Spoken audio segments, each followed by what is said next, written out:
Yo, ada yang tanya ya, gimana cara tahu watak kita sih? Apa cukup dengerin kata orang yang bilang saya nyebelin, cerewet? Wah, iya, ini dari siapa nih, Mbak Fani Kusuma, Masya Allah. Ya, teman-teman sahabat-sahabat ya, kita kalau mau tahu tentang watak itu sebetulnya banyak sekali tesnya. Ya, berbagai macam tes mengetahui tentang watak. Ya, ada beberapa teman-teman psikolog karena ini memang ranahnya psikolog ya, yang bisa mentes watak dan mereka punya alat atau mempunyai borang atau form yang untuk bisa diisi yang sangat detail. Tapi kita juga bisa mulai mendeteksi watak dengan cara cepat juga. Ya, biasanya kalau Bu Isa seringnya bikin begini. Seandainya nih hari ini malam ini ya Bu Isa bilang, teman-teman besok kita bikin teater, pentas teater, drama gitu ya. Teman-teman mau pilih apa? Saya punya 4 pilihan, tolong pilih satu dari 4 pilihan ini. Apakah teman-teman mau jadi penonton, penulis skenario, sutradara atau artisnya? Nah, ini ada 4 pilihannya nih. Penonton, sutradara, penulis skenario atau artisnya. Pilih satu di antara 4. Ayo cepat. Oke, dapat? Nah, pilihan pertama itu kemungkinan besarnya adalah watak yang utama. Ya, karena sebetulnya di dalam diri manusia itu ada sekitar 2 jenis watak dan itu genetik. Ya, turunan dari ayah dan ada juga turunan dari ibu. Tapi dari 2 watak itu biasanya ada watak yang utama dan kemudian ada watak tambahan atau kombinasi. Ya, tadi sudah pilih tadi teman-teman, pilih satu ya. Penulis skenario, penonton, sutradara atau artisnya. Pilih satu. Dan biasanya satu itu yang pertama itu kemungkinan besar pilihannya atau watak dominannya. Ya. Nah sekarang untuk tahu watak kombinasinya kan tadi ada 4 sudah pilih satu, jadi sisa 3 kan. Nah pilih satu lagi. Artinya setiap orang itu memilih 2. Ya. Pilihan pertama dianggap sebagai watak utama atau watak yang dominan. Yang pilihan kedua adalah watak yang kombinasi ya. Wow, ini udah ada yang jadi penonton, sutradara, penulis skenario. Oke, keren. Ada lagi jadi apa ini? Artis. Wow. Ya, alhamdulillah ya. Baik. Nah, ada yang tanya tuh tadi ya, apakah watak bisa berubah? Watak tidak bisa berubah. Dia ibarat jenis batu, itu jenis batunya nggak bisa berubah, tapi bisa dibentuk. Sama seperti batu kita bisa bentuk kan? Mau bikin apa tuh batunya gitu ya. Jadi watak bisa dibentuk. Dan watak ini genetik. Ya, dari lahir itu kita udah ada wataknya. Dan kemudian memang Allah memberikan kita watak itu ya kekuatan dan kelemahan. Ya, jadi seperti itu. Wah, ini sudah banyak juga nih. Wah, ada yang penonton dan artis. Oke. Ada yang ya, baik kita bahas ya. Jadi, teman-teman, kalau teman-teman sahabat-sahabatku sayang ini pilihan pertamanya penonton, berarti ya kemungkinan besar. Saya katakan kemungkinan besar ya, karena ini tes cepat. Ya, kemungkinan besar ya jenis watak atau program watak yang ada di otak teman-teman yang memilih penonton adalah hasrat damai. Peace gitu ya, damai, watak yang selalu apa-apa mau damai ya. Kemudian selalu orang yang damai ini biasanya punya kekuatannya apa? Tenang ya. Selain tenang apa? Ngalahan. Bener nggak teman-teman tadi yang pilih penonton? Ya kan? Udah tenang, ngalahan, kemudian tidak suka konflik. Itu kalau ada konflik itu aduh setengah mati dia pikirin ya. Itu orang pilih penonton yang wataknya hasratnya damai dan ciri khasnya pengamat. Dia senang mengamati. Dia senang mengamati sesuatu. Ya, kemudian sedang mengamati dia pelajari ya. Sehingga orang yang pilih penonton ini senang sekali kehidupan seseorang diamati dan dia bisa mengambil hikmah dari kehidupan seseorang itu. Ya, tapi tetap ada kelemahannya. Apa orang penonton tipe kelemahannya apa nih? Kelemahannya penonton? Ya, oke, terlalu damai. Karena terlalu damai, kadang pekerjaan suka ditunda-tunda. Tarsok. Nah, itu penonton. Ya kan? Terus tipe penonton ini biasanya kalau udah capek banget itu kurang motivasi. Nganggap ya udahlah gini aja, gue mah gini aja gitu ya. Nggak usah terlalu banyak-banyak goal setting gitu. Kalau orang damai itu termasuk kelemahan sebetulnya. Ya, dan kadang-kadang dianggapnya apa? Dianggapnya juga ya penakut Padahal sebenarnya bukan penakut, itu karena dia mau damai, ya. Oke, tadi kalau yang pilih penonton.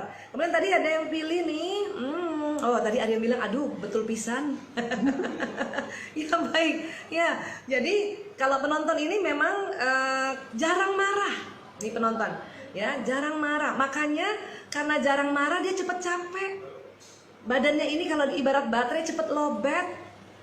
Cepet lowbat ya, makanya orang flegmatis ini butuh tidur ya, makanya jangan heran watak yang penonton itu kadang-kadang ya sangat perlu tidur, dan kalau udah tidur dan tidurnya itu diganggu dia marah loh ya, itu watak penonton. Oke.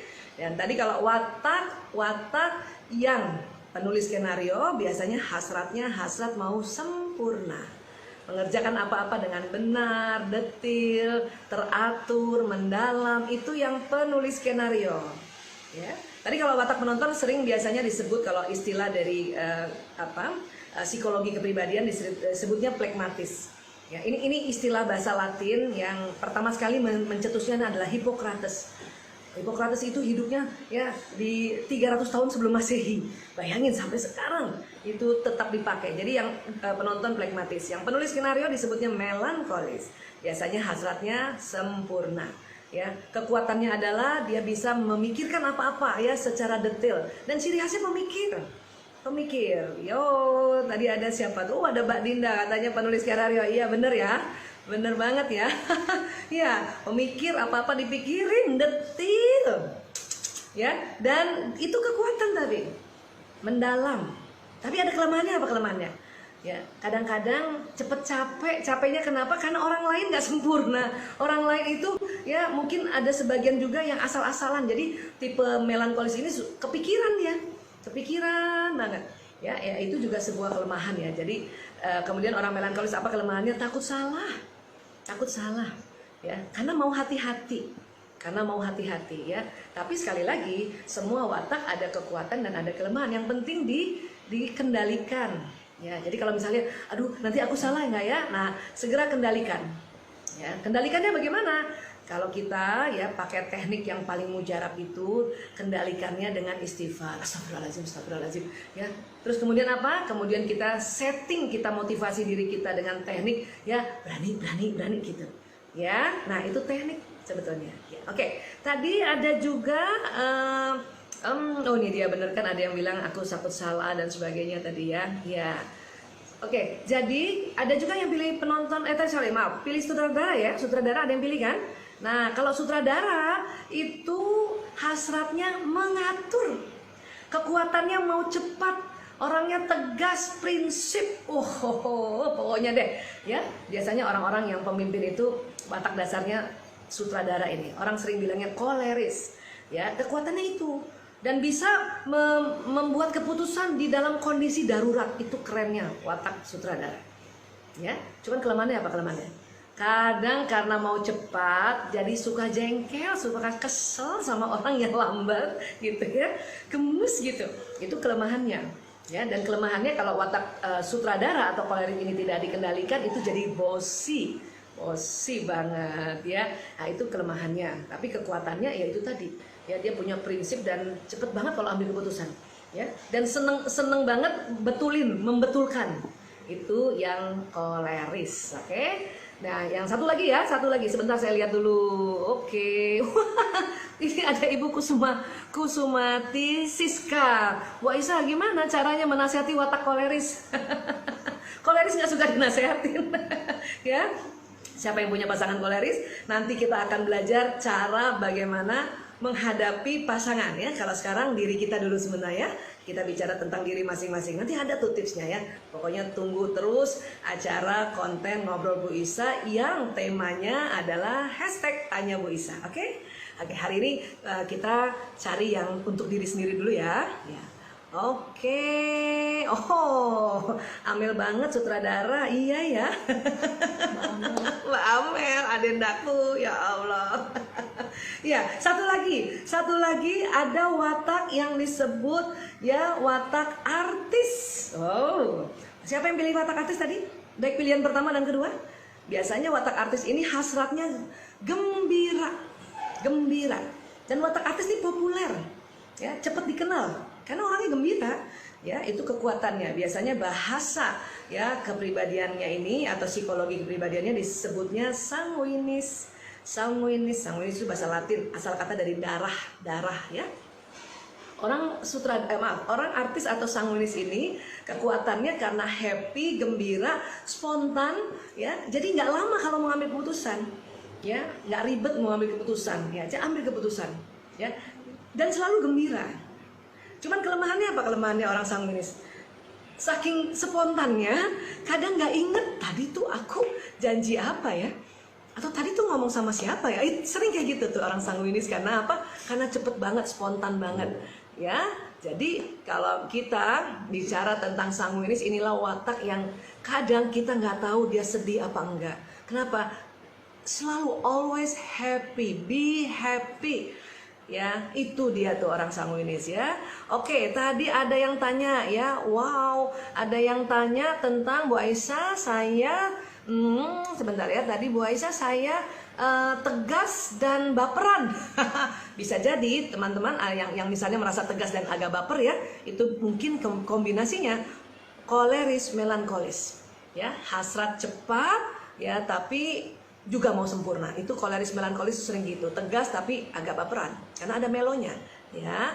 Terus ada lagi, Dokter Aisyah, watak itu apa bisa dirubah? Oh ya, tadi kan saya sudah bilang ya, watak itu tidak bisa dirubah tapi bisa dibentuk ya. Makanya harus dikenali. Kalau kita mau membentuk watak, kita harus kenal dulu watak kita apa gitu ya. Misalnya ada sahabat-sahabatku ada wataknya plekmatis, yang penonton tadi kan aslinya kan plekmatis. Kalau dia terlalu damai kan suka nunda-nunda tuh, ya kan? Ya tarsok. Nah, tapi kemudian kita sudah kenal itu watak aku, watak kelemahan aku. Gimana cara untuk memperbaikinya? Oke, setiap ada kerjaan sebisanya bilang dalam diri, kerjakan sekarang.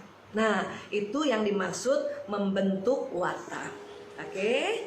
Iya. Oh, sebentar nih, tadi wataknya katanya berubah-berubah waktu SMP.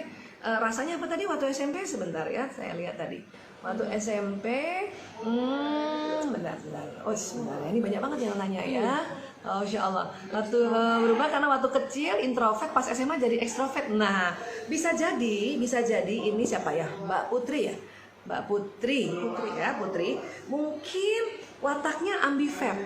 Jadi watak ini kan nanti tadi kita sudah belajar tentang pilihan 4 watak. Jadi watak itu kuadrannya. Ini teknik yang sederhana ya, sederhana dan populer ya. Kalau nanti ada teknik yang lebih detail lagi, itu ada lagi. Nah, tapi yang 4 tadi, koleris, melankolis, sanguinis, plekmatis, itu biasanya 4 kuadran. Nah, kalau kombinasinya koleris sanguinis atau sanguinis koleris, itu sering disebut ekstrovert. Ya. Dan kalau kombinasinya plekmatis melankolis dan melankolis plekmatis, itu disebutnya introvert. Ya, nah tapi ada watak itu kombinasinya ekstrovert dan introvert, itu namanya ambivert, dan itu nggak apa-apa. Ya, bisa saja Mbak Putri ini mungkin waktu kecilnya sebetulnya wataknya memang kombinasi, ya bisa jadi wataknya melankolis koleris. Jadi kecil merasa introvert, kok udah gede sekarang saya agak ekstrovert ya. Ya.